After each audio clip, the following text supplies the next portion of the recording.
តាប៉ាលីពោជាអ្វី679ប៉ាលីពោជាអ្វីទី4អត្ថន័យខខ្វាយដោយសារគណៈប៉ាលីពោពួកក្រុមច្រើនគ្នាងំចិត្តសាវ៉ាភាវនាមិនបានផ្កាយអភិធម្មផ្កាយងួរដូកាតាបងនៅ @gmail.com ឌីផ្កាយ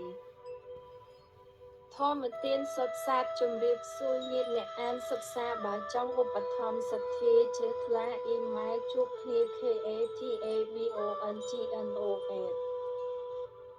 Golem ផ្កាយអភិធម្ម61 PV 16 ខែមីនាឆ្នាំ26 680ប៉ាលីពោជាអ្វីចិត្តនឹកអាឡ័យពួកក្រុមច្រើនគ្នាស្តិដឹងទាន់ទាញចិត្តប្រាប់ថាអារម្មណ៍ភាវនាសមាធិកម្មដ្ឋានផ្កាយអភិធម្មផ្កាយងួរដូ681ប៉ាលីពោជាអ្វី